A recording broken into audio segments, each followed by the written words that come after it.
Nah nih, kenapa perpindahan cabang orang yang pindah cabang olahraga itu kadang-kadang menimbulkan cedera? Bahkan kelihatan dari olahraga yang kelihatannya lebih bergerak dan menyentak-nyentak ke yang terlihat kalem pun bisa timbul cedera. Tolong dijelaskan.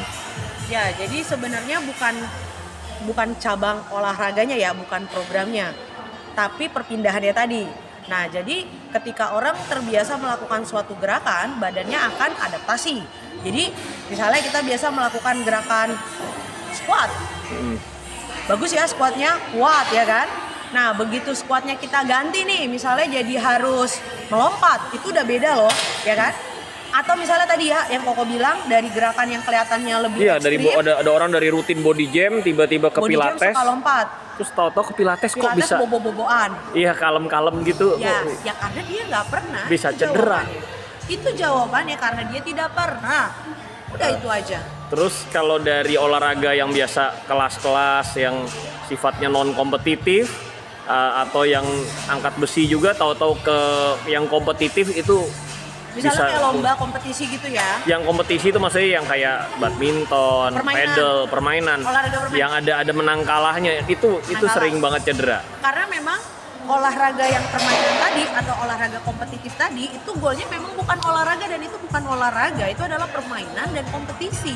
Nah, waktu kita bermain, waktu kita kompetisi ada menang dan kalah. Kita maunya menang. Apakah ada memikirkan udah benar belum nih ototnya, udah benar belum langkahnya, keburu diambil lawan bolanya ya kan? Iya. Lu mikir dulu bolanya udah diambil orang. Nah, jadi lebih penting menang. Bukan lebih penting, tapi memang justru itu tujuannya untuk meraih kemenangan. Jadi memang kalau orang udah ke olahraga permainan atau kompetisi, ya memang tujuan dia untuk menang atau kalah, betul?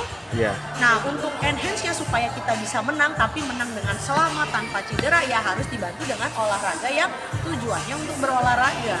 Ini bagus banget pertanyaannya kok. Tujuannya untuk berolahraga, bukan tujuannya untuk menang kalah atau permainan. Nah, itu yang membedakan, betul sekali. Kayak saya misalnya ikut koreo atau saya ikut misalnya aerostep, itu banyak gerakan-gerakan yang akhirnya sorry aja kadang-kadang bikin cedera juga, resiko.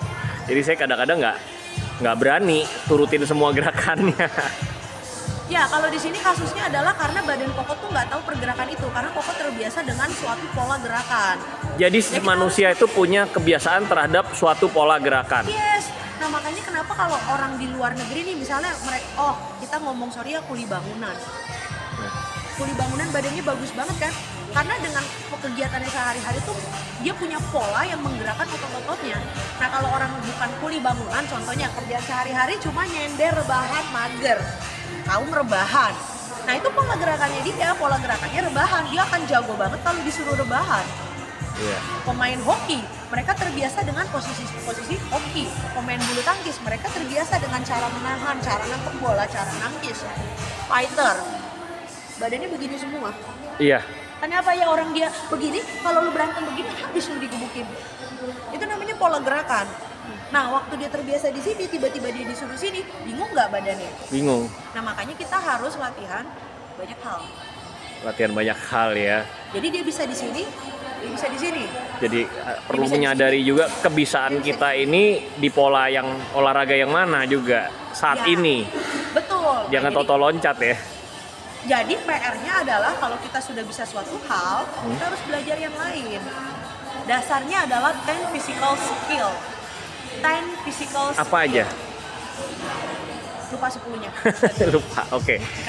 Tapi intinya jadi setiap orang kayak ada gerakan yang dia mampu, ada yang memang dia tidak biasa, intinya itu. Ini bisa diedit nggak?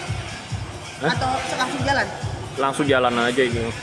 Ini ada 10 physical skill. Oke, ngintip aja coba. Ada tulisan nggak? Nggak apa-apa.